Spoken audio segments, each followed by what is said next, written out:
welcome to episode number 34 of the OpTic podcast, the most consistent podcast in the history of podcasting.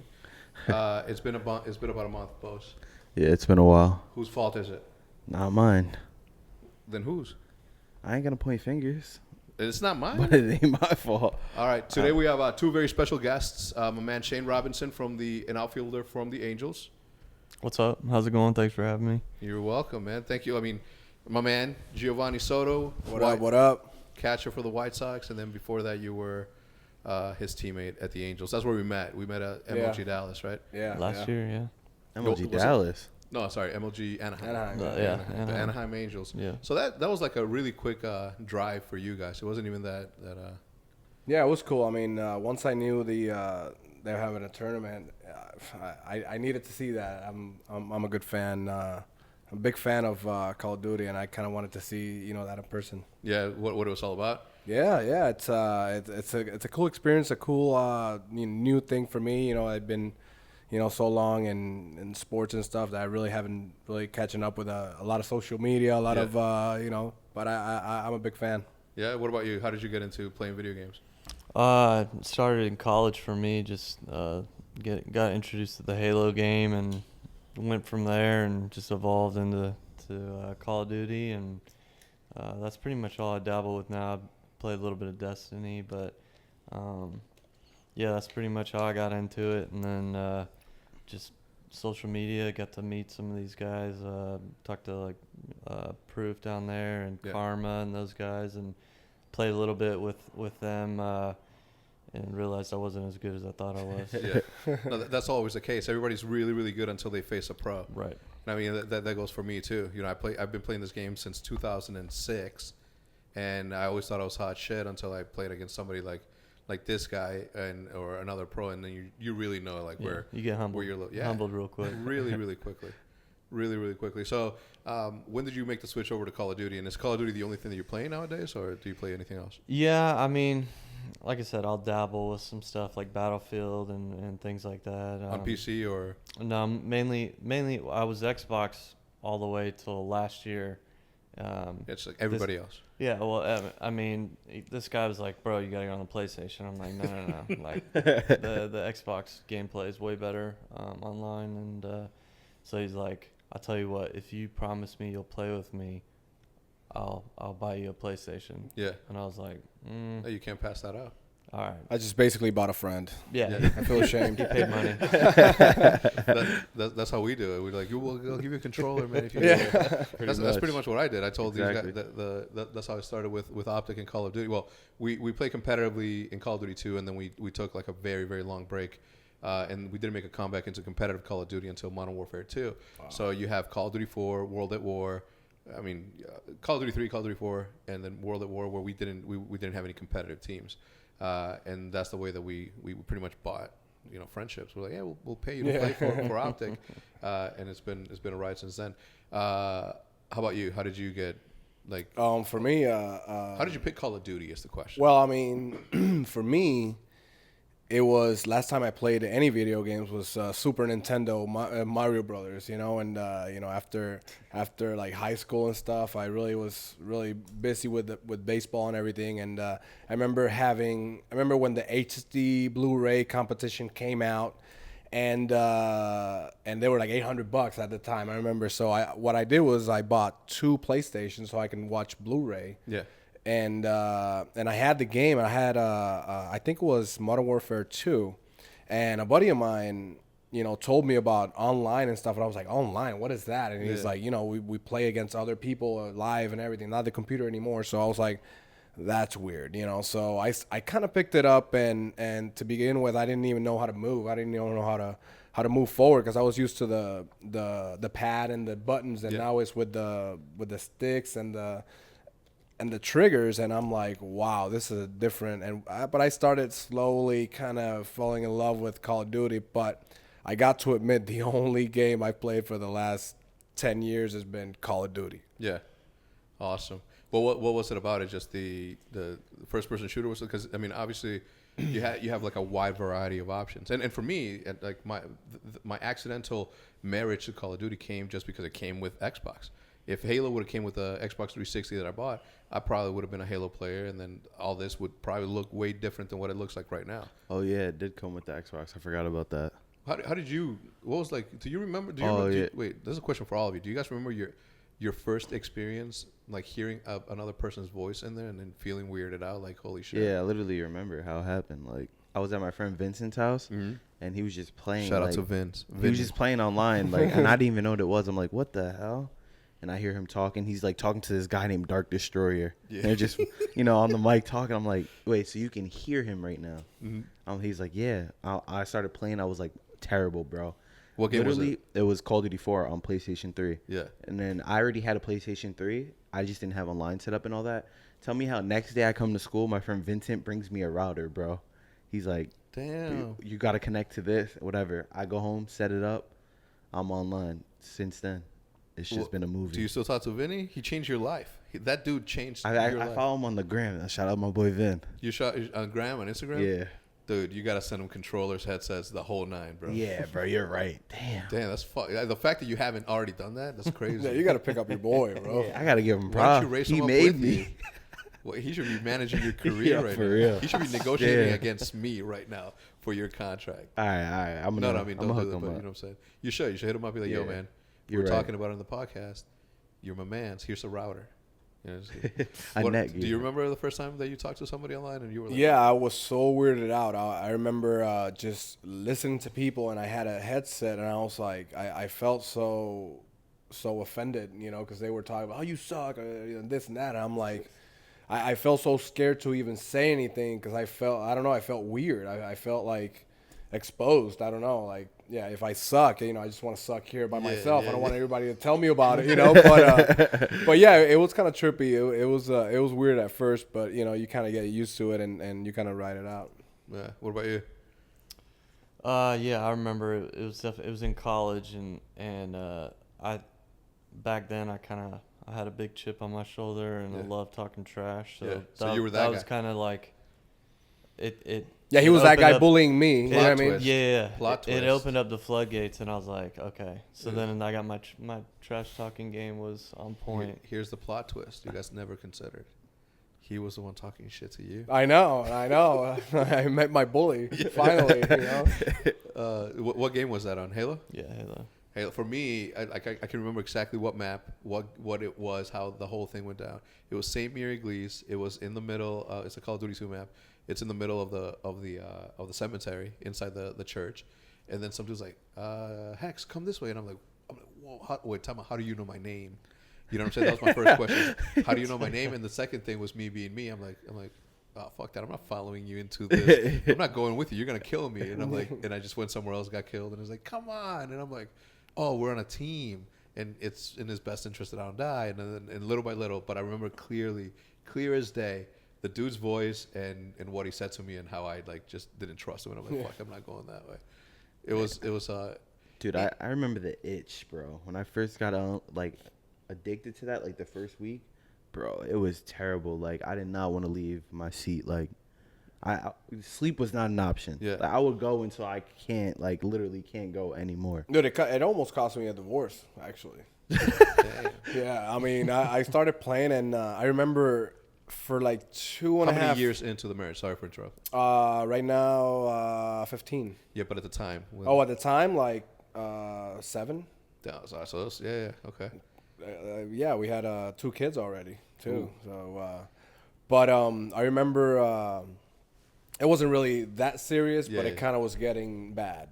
I remember just getting into the game. I didn't know, I pressed both the sticks forward, so I was actually looking up and spinning. I didn't know how to move.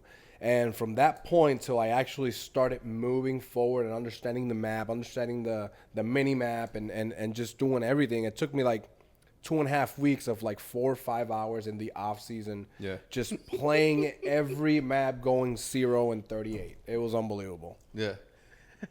Then, I mean, after a while, I started killing one person. My best friend, shout out to Terminator out there in Puerto Rico. He got me kind of going, and he was pretty good. He was kind of average. He was going even one ratio, but then the addiction, the itch, that's what gets you. Then you want to start doing well, and I started kind of killing people, and that was a satisfaction. That was the best. Yeah. Once you get the itch. So what was the issue with the wifey? What was she saying? It's like you Well, I mean, I was spending hours on end, and this addiction. It was a matter of me getting better. I wanted to keep playing, just keep figuring it out. I didn't know what a kill count or a kill feed. Yeah. I didn't know what my teammate was getting killed by. I didn't know how to read the minimap. I couldn't even look at it because I thought somebody was going to jump out of nowhere and kill me if I, for a split second, I took my eyes off of it. But little by little, I started kind of figuring it out and started figuring out spawns and stuff and really getting the hang of it like a normal casual player. Yeah.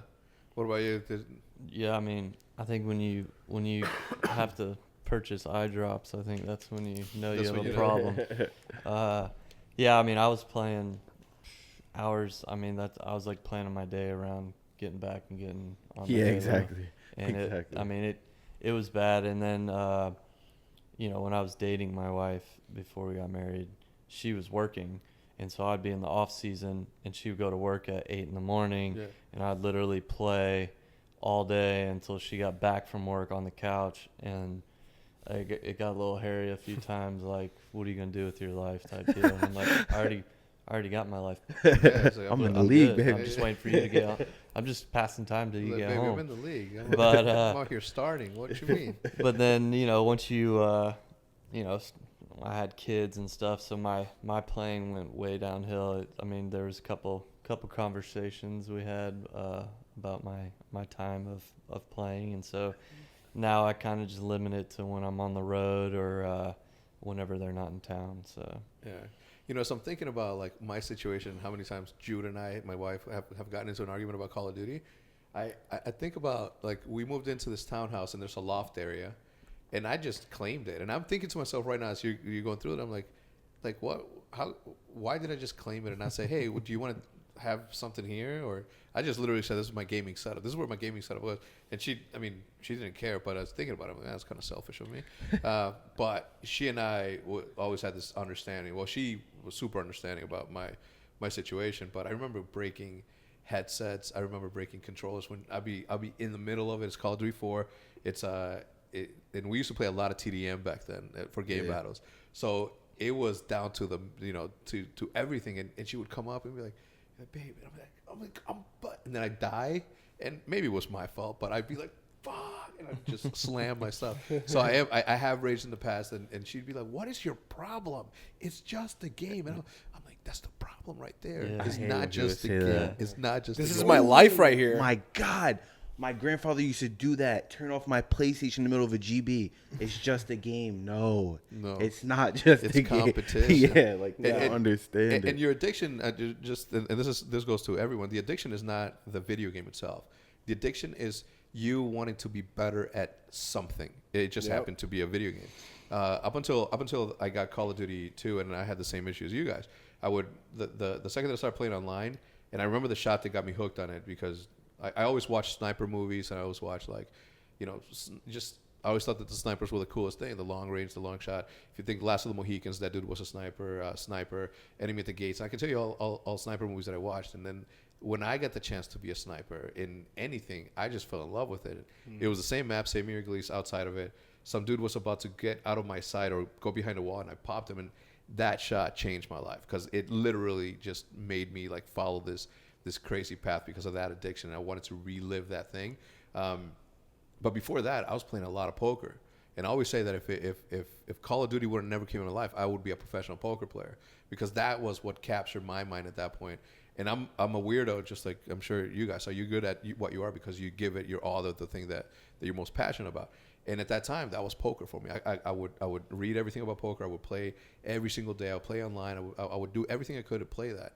But it wasn't until Call of Duty that I had, instead of a dining room table, I had a poker table in my. Yeah, isn't it crazy that the competitive nature of of each other, you guys being gamers and us being out on the field, but still you still want to compete, you still want to get better, you still want to do good and see yourself do good and really beat the competition and keep kind of growing and I don't know, that's what hooked me up because then I I wanted to kind of be in my friend's level, you know, because then I was like, how do you call it? The guy that everybody kills. Oh, there's the enemy. I was the hook. I was the bait. I was the bait. I was the bait. Yeah, I was the bait, man. And for a while, man. But it you know, it got me really hooked. It got me really interested. And you know, we have a lot of downtime after we travel and we get to these hotels and stuff. And really, you know, video games. It's actually a really great way to spend all those hours in the row where you don't have anything to do. It's either you do that or you're down at the bar. Yeah, I mean, and then you're getting picked up because, you know, good-looking people like you and I are the ones that get hit on. Yeah. We're out there just trying to mind our own business, get a drink and some hot wings, and here come the girls. Yeah, after a while, that's what I told my wife. I was like, look, what do you want me to do? I'm here in my room. I'm in closed doors. I'm just playing video games. Yeah. So after a while, she started figuring it out. You know, if I can have it in a hotel room. Yeah. But she was always supportive and stuff, and she wanted me to have fun but she, you know, credit for her. I mean, I was playing 8 to 10 hours a day, just staring at the screen, you know, neglecting my kids. No, I'm just kidding. But but you know, it comes down to really, you're like, man, it's taking a lot of time. How many years have you been in the league? My first year was 2009. 2009. How old are you now? If you don't mind me asking. 32. 32. 2000. Oh man. So I'm not good at math.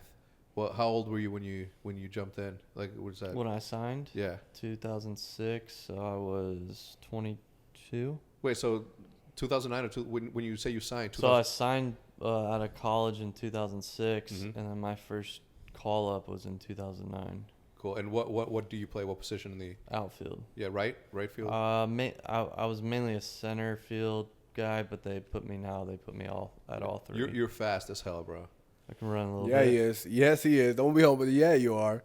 Fast, yeah, bro. You think you can get him at second? Yeah, come on, man. Oh, it depends about the pitcher, man. It really doesn't. It really does. It's not about the runner. I mean, it's about how. I mean, he can talk to you about this, but a runner really takes skill on the jump he takes on the pitcher. If he doesn't take a good jump, if he doesn't make his homework, I'm getting him out. But if he does get a good read, a good jump on my pitcher, I don't care who you are, he's gonna be safe. Yeah. Yeah, I mean, there's phenoms like, you know, Pudge Rodriguez, Yadi Molina. These guys are elite, the best in the world, and still, you know, they are not perfect, and they get run on too. So it's more of doing your homework and, like you guys, studying the maps, tendency, planning. For him, he watch a lot of videos on the pitcher, you know, and studying the tendency, how he moves his head when he goes home, and really that's a good base deal, and that's what he's great, and he's fast as fuck. So he's you guys really fast. You like what I see, but what I hate going over, like, watching stuff. Like, I like going into, like, a match just not knowing, expecting something. I just like figuring it out gradually. You know what I mean? Like, because if I think, okay, this guy's going to go up here every time, and it's going to become a habit in the game, like, I'm going to be looking for him every time up there. I was like, he's not going to be there. Yeah, there's guys like that. Like, I'm kind of like, in the baseball world, I'm kind of like that. Like, I like to know what pitchers have with their, you know, how many different pitches they have, what the velocities are. But I don't study film and see how this breaking ball looks or what their, like, a lot of their tendencies are. But there's some guys that do that. There's some guys that feel like if they're not prepared in all aspects, then they can't put together a good at bat type deal. Yeah. So I like to just know some things, so I'm not assuming things when I'm up there. Like, I don't like to go up there and be like, all right, it's a 1-1 count. He throws 67% curveballs here. Like, I can't function that way. I feel like that's too much pressure at that point. You're psyching yourself out. Well, but there's some guys that's how they work. They're like, it's 1-1. All right, I think, you know, there's a good chance he's throwing a curveball, so I'm gonna look curveball. It's like, some guys do that, some guys don't.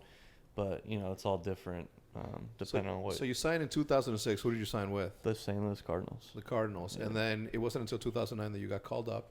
Do you remember? I played in the World Series. Yeah. Did you? Yeah. 13. Did you? 2013 Sick, against Boston, right? Against Boston, Yeah. They beat us. Ooh.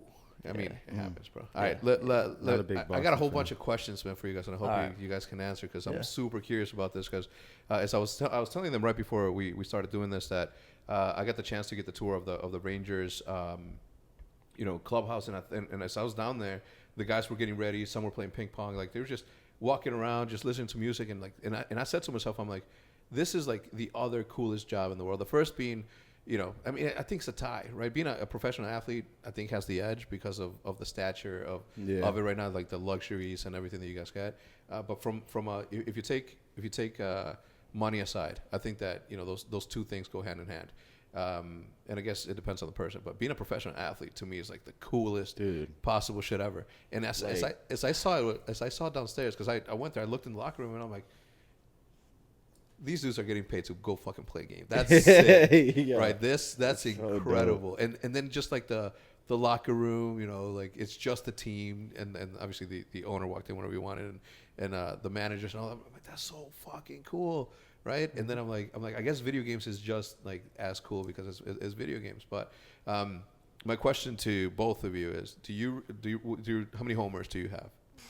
Not very many. I'm not a big power guy, but I mean, I usually hit like 2 to 3 a year, I guess. Okay. But do you remember your first one? Is my question. Yeah, I do. It was in Milwaukee off Cameron Lowe. Hit it pretty good, and usually when I'm not the biggest guy, but usually when I hit a homer, it's decently hit. Yeah. But I had a pretty good. Do you remember like the just running to just running home? Yeah, I was flying. I mean, I got around the bases in like 10 seconds. Damn. Yeah, we all do that. Once we hit our first homer, it's Yeah. like, you're so geeked out that you're really not experienced. When was yours? Mine was in 2006 against Pittsburgh.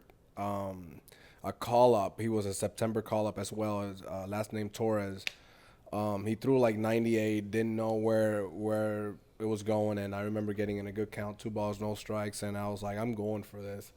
And right when he threw it, I put a good swing on the ball, and I hit a bomb, and actually that moment, I felt like, okay, now I'm a big leaguer. Even though I've been in the big leagues for, say, a month or 3 weeks, and I've had like 4 or 5 at bats already, 1 or 2 hits.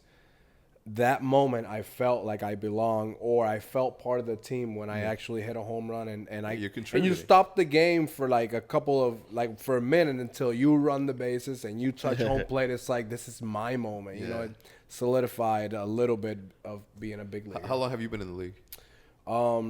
My first call up was in 2005, but I didn't really break into the league until 2008. Mm-hmm. Been my 10 years in the big leagues. And how old are you now? 34. 34, my man. What do they just call you? Like, hey, Geovany, you're coming up and we need you to come play. Like, yeah, I mean, it's a system. You after high school, you get a draft. Obviously, there's a lot of players that go to college and explore all their options. But, I got drafted, and, my dad was like, what are you going to do? I support you, whatever you want. And I told him this. I was like, school's gonna always be there, and I know I encourage everybody to go to school too, but I also encourage people to follow their dreams, and that was my dream. Yeah.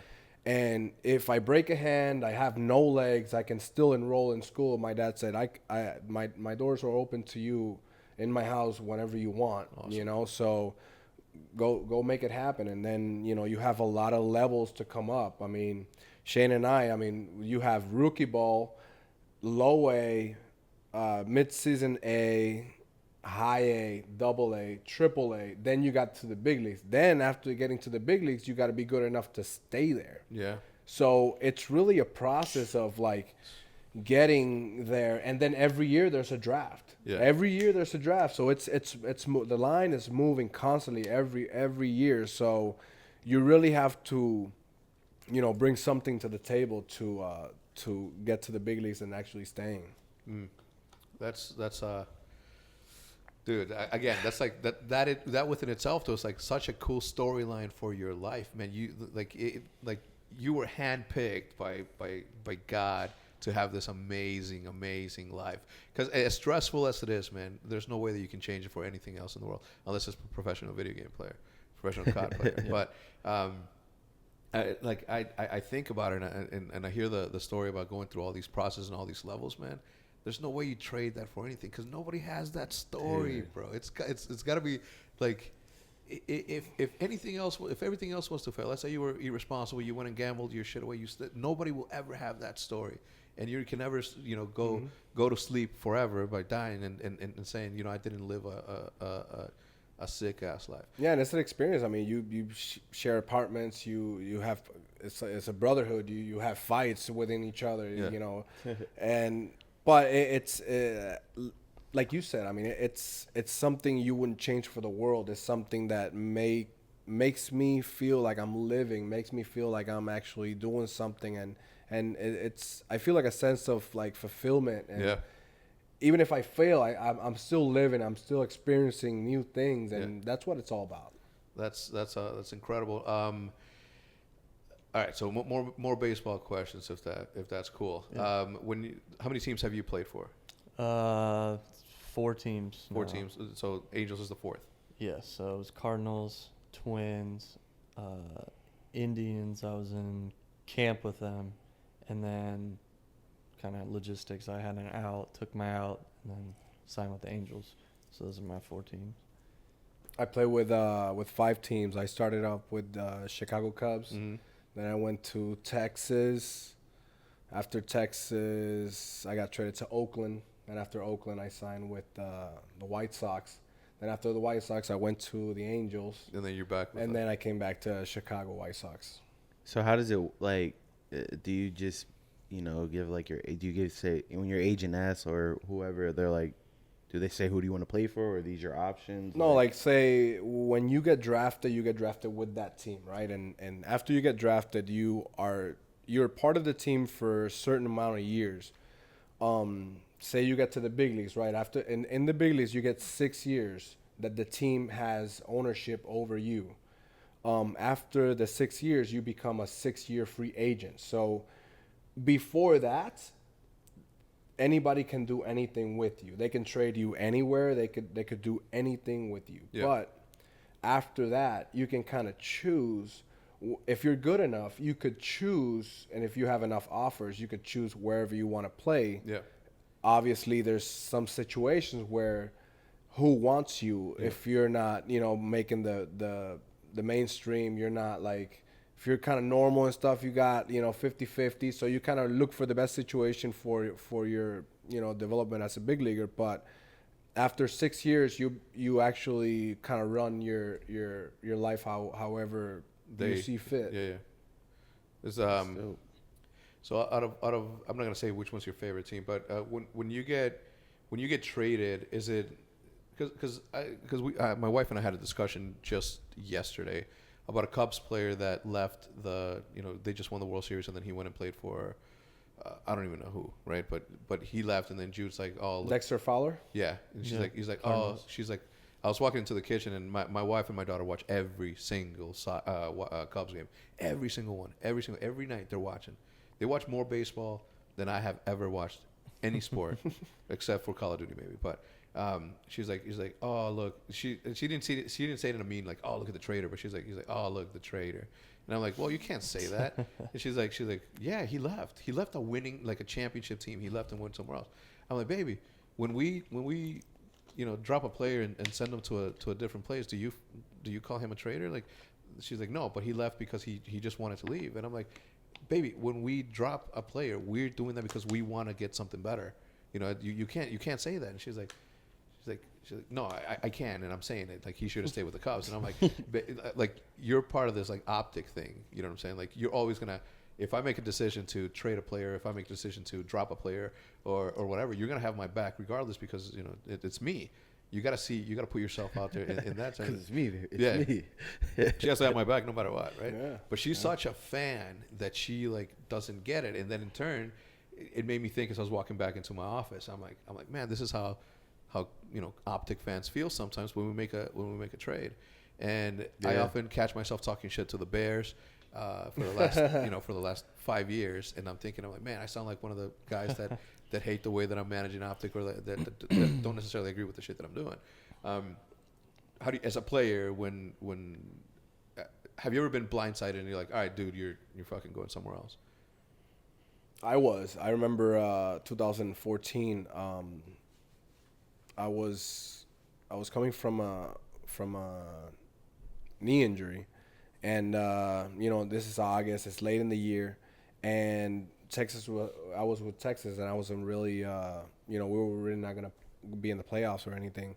And I remember August 24th, they told me, you've been traded to Oakland, and I was like. And I was kind of struck by it. I wasn't ready at all for it. They needed a catcher bad. They were going to the playoffs, and they had a great team that year to make a run. And it's like you getting traded to FaZe. It's the same thing, but you may not do the same thing. You do the same things, but maybe a little bit different. But it's kind of the same. Yeah. But it's just different people. It's kind of new school. Yeah. You get there and you kind of like being kind of looking at people, you say hi and everything else, but everybody's going through their day. You feel like you're the new guy, and you have to slowly, kind of build that again. And it's a weird experience, like going to a new school basically, and do players usually not like hang out? Like, say for example, you guys, the Angels are here in Chicago this weekend. When do you guys play? You guys don't play today, right? Yeah, we do. What time, bro? What time? Night game. 7 o'clock. 7 o'clock game. Yeah. Oh, you guys are running a little late. No, we probably got to be there by 2:45, 3. All right, so we got 30 more minutes. So if whenever you guys need to go, let me know. Give me that. Where was I going? I had such a good question. So we were just talking about you being traded and. Here, you think I got a question? So like, if you get traded like just like that off the fly, like, all right, so obviously you're gonna go be in Oakland. You gotta like find an apartment or whatever. Like, do they have like somewhere for you to stay, or how's that? You get, when you go to a new spot, you get 7 days in a hotel, and then you basically are on your own. And That's savage. You kind of talk to the guys in the clubhouse, find out where everybody kind of has a place and whatnot, or if they have like a real estate agent or somebody that you can have a contact to, so you can. But there's people there. There's people that kind of help you out, and they're like, hey man, I'm the guy that's if you what do you need? How many bedrooms do you need? We'll try to hook you up. They do have spots where the team has good relations, and they always have 1 or 2 apartments kind of available, depending on. So they kind of help you out, but really you're kind of on your own after that. So, all right. So my question was this: the Angels are obviously here in Chicago. Do you guys, like, after the game's done, it's immediate fly back or fly to the next stop? Or do you guys say, it's like, yo, both teams are meeting up at Giordano's or like Famous Dave's? No. Not at all. Not at all. Yeah, we don't really hang out with other teams or anything like that during the year. And if it's mainly if you have friends on the other individual team, friendship. Yeah, and like me and Gio, Yeah. we went to lunch the other day, like stuff like that. But it's not like a team to team like function that doesn't. I think that's where esports has you guys beat a little bit, because even on the off season, and obviously online makes everything that much easier. It's not like you guys can go and hang out, but online, like every player plays with each other from other teams, and then they make like money aids. So like let's just say all of OpTic's on. Let's just say all of OpTic is on, and I don't know, and maybe like 2 players from another team are on and 2 from another team are on. They'll just mix the teams up. Yeah. Even though they'll just really go by who was online first. Yeah. So like, let's just say if you're on OpTic, I'm on FaZe, he's on TK. If we're the first ones on, we're gonna be the team. Even if your 2 teammates get on late, I got a question though for y'all. What's to stop you guys or any other team from just poaching, finding the top dudes? When you guys are mixing together like that, and just whoever over time, you guys can kind of figure out who the Oh, the best I know what you mean. four are. Yeah. Why don't you just sign all those guys Yeah, we did. to That's what Yeah, y'all did? literally. Is that why you're killing it? Is That's that why you got no exactly more what room we have for those all the trophies. No, you all know the what? trophies? Yeah. So it was a funny. This is a funny thing. We have. There was this one period in our time where we had the opportunity to get Crim 6 out of Evil Geniuses, Karma out of Evil Geniuses, TP out of Evil Geniuses, and at the time Aches was on that team as well. At that time, Nate Shot was on the team, and Nate Shot pretty much decided who he wanted to play with. He was the star of OpTic. He decided who he wanted to play with. Luckily, the players more often than not want to play for OpTic, so that's like an easy thing to do. And that's how that sort of super team got created, right? Because those players wanted to play for OpTic, and Nate Shot wanted to switch up the team so he can get a better chance at playing. So we ended up with that team not because OpTic wanted it, but because a player wanted the best chance to win, and the other players wanted to play for OpTic. So we don't necessarily, in that situation, I didn't necessarily go out for them because I'm the type of guy that's gonna win or lose. We have a bigger plan in OpTic. Well, at the time, we had a bigger plan. Now that we're at where we're at, now we have to be super competitive and we have to get championships.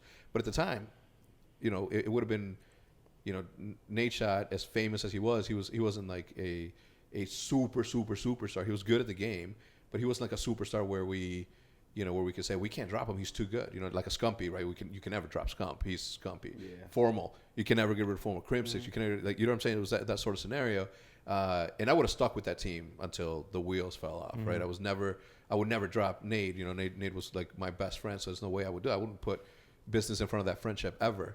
It wasn't until, like, if he wouldn't have retired, he'd still be playing for OpTic. There's no way in hell that I would have ever dropped that sort of superstar in terms of an overall perspective. So it was good that we had somebody like him to make those decisions to get somebody better. And then at the time, the regulations for Call of Duty weren't that strict to where we were allowed to have two teams.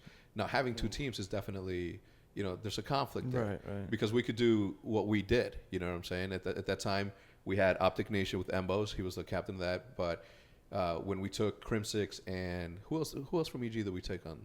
What was the team? I don't even remember. It was Crim, Formal, Seth, and Matt. Yeah. Okay. So at that point, Karma was still out, as a transfer, or as the buyout came out. So we're like, all right, we're gonna put Karma here.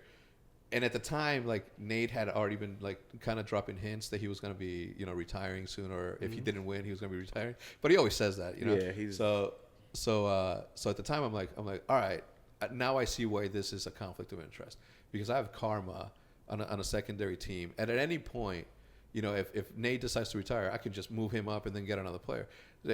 Conflict of interest for sure, 100%. Which is why the rules are the way they are now.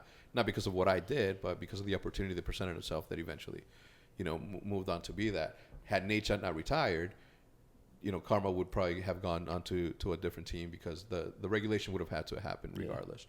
But yeah, so yes, it happens. When you hang out that closely with people sometimes just want to play with people that they hang out with. Like, not necessarily put winning in front, but more like friendship. Yeah. What's up? We're getting close? Yeah, we're getting close. Yeah. All right, cool. Well, we're 40 minutes in. Anything that you guys want to? Okay, one last thing. Not about baseball, but about Call of Duty. How did you? So you watch all of Pamage's and Seth's videos, right? Yeah. That's how you became familiar with OpTic? Yeah. I really enjoyed.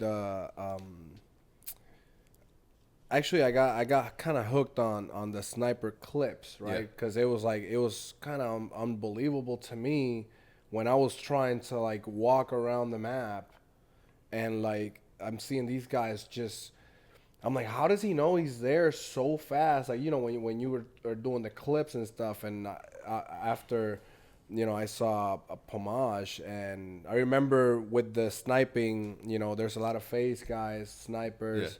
And I think, I can't remember if back then Modern Warfare 3 Pomage wasn't phased. Yeah. But, that sniping thing, that really got me hooked. And I was like, oh my God, these kids are amazing at this. And that really got me hooked into So Pomage got me into the Call of Duty and really wanted, kind of the sniping deal. Yeah, and I mean, bro, you text me every so often. I get a text from this guy with the last kill cam that he geeks out over the last text the last video that I got from this guy in a text was a collateral kill cam. He sent it to me. I'm like, God damn, this guy plays a lot. How did you get into how did you come across OpTic or? So when I was in St. Louis, I played video games with a guy named Joe Kelly. He's with the Red Sox now. He was big with like the gaming, like the online gaming, the streaming and all that stuff. And so he would show me like videos of I think it was like JCap from Envy. Yep. And then Proof. So then we played with those guys like way back in the day, and I was like, bro, these guys are on a different level. Yeah. It's like I was like talking crap. I was like, bro, you guys are stealing all my kills. I got like 12 assists with like 3 kills, and you guys got like 20 apiece. Like, yeah, you they're guys, thieves, man. I was like, I mean, let me get some kills or something, and they thought it was hilarious. But just started following those guys, and then played with Karma as well a couple times, and then I thought he was nasty. I was like, this guy's like the nastiest dude I played with. So then I mean, he is. He was like, that was like, started like creeping on him on Twitter, and then we went to Anaheim, saw him, play there, and so that's kind of how then I got introduced to like all the other guys in OpTic, and so, Awesome. And just for the record too, a lot of people that I introduced, hey man, I play Call of Duty or I play video games and stuff. He's like, you play video games? Because I'm, the oldest, or not the oldest, but I'm kind of the older now on teams and stuff. They're like, you play video games? I always tell them the same thing, bro. I'm on a team. Yeah. I'm in OpTic. I'm OpTic Geo. What do you know what I mean? Yeah. So, but I have a lot of fun, man, and I really enjoy watching everything that you guys do. I really enjoy all the videos and the blocking and the GVs and everything, man. And also, maybe one day you guys can play with the old men of OpTic. Would you guys be down? Yeah. Yeah. My thing is like, I was in college and I was like, man, these guys can make a living playing video games. And I was like, if baseball doesn't work out, I'm gonna. And then I played, with these guys later on when I was playing baseball. I'm like, nah, I wouldn't. But you know what I found? You know what I found that and this is where we'll end it. Professional athletes, hand-eye coordination is like God-given talent. That you can transfer that to that. One of the guys, the number 1 draft pick last year for the NBA, Ben Simmons, tried out for OpTic when he was like a 13-year-old. Wow. And I tell him, I'm like, well, I kind of did you a favor. If I would have allowed you to come into OpTic, no, because if he would have came into OpTic, he would have been on a path to become a professional player, and he would have been a professional video game player, as opposed to, this super, famous, rich, number 1 draft pick basketball player.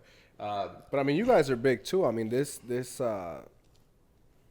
platform, it's big, and it's gonna only get bigger, and that's where everything is going now. And I feel like you said, I mean, being a professional athlete, it's really great, and obviously it's one of the top tiers, and everybody kind of wants to be. But as players, I feel that your guys' job is. It's amazing, and it's one of the coolest jobs I could ever want to do if I wasn't a baseball player. So I give a lot of props to you guys, and I know to be a professional gamer and have all these accolades, it takes a lot of preparation. It takes a lot of hours of just beating on your craft and being a professional in every sense of the way. So I really have a lot of respect for you guys. Yeah, thanks. I mean, I'm saying thanks even though I've never done anything. But quick tip for anybody that's an athlete coming up and that's their path to be a baseball player. What should number one tip that you have for up and coming baseball player? Well, I mean, I'm probably one of the smaller dudes in the big leagues. There's small dudes and there are tall dudes. So there's a couple smaller dudes than me, but I'm down there. So I was always told just you got to be the best of the little guys. And so that always stuck with me. So, I mean, the main thing is just wanting to be the best at what you're doing when you step on the field, better than everyone that's on the field. And that was kind of a thing that I lived by. Like, I wanted to be on the field with, 18 other guys on both teams. I wanted to be the best guy on the field that stuck out, and everyone's like, that dude's nasty. Like, that's all I wanted to do, and I guess that competitiveness got me to where I am now. All right, Gio, how do you stay in the league for as long as you have? Because you said that it's a path to get on it, and then the real test is staying in that level of league. So I feel that sorry, go ahead. For me, I feel that you can have all the talent in the world, man, but hard work overrides talent in the long run. That's how you get longevity in the game. Awesome. All right, well, that's gonna do it for us. These boys have a match tonight against each other. I'm gonna go. I got a shout out. Yeah. I got a shout out to Team DCSA, Team Skyro, Puerto Rico, and to the team captain, Terminator, Noel. No, I love you. All right, question. We got to go, but have you guys, there's a lot of athletes stepping into esports. Have you guys ever thought about maybe creating your own team and sponsoring something like that? I don't know a whole lot of the business side of that, but I'd be very curious, and we'd be I don't know. I could entertain the idea of actually, getting, setting up a team or really getting involved in one of these big teams, just because I love so much what you guys are doing, and I love the gaming, and it's fun. Please use me as a resource. Yes, sir. You are the first guy I'm going after to get my info and I'm here for you guys. All right, that's gonna do it for episode number 34, boys, girls. Thank you for tuning in. Please remember to leave a like, and we'll try to keep it as consistent as possible. Until next time, hit him with the music.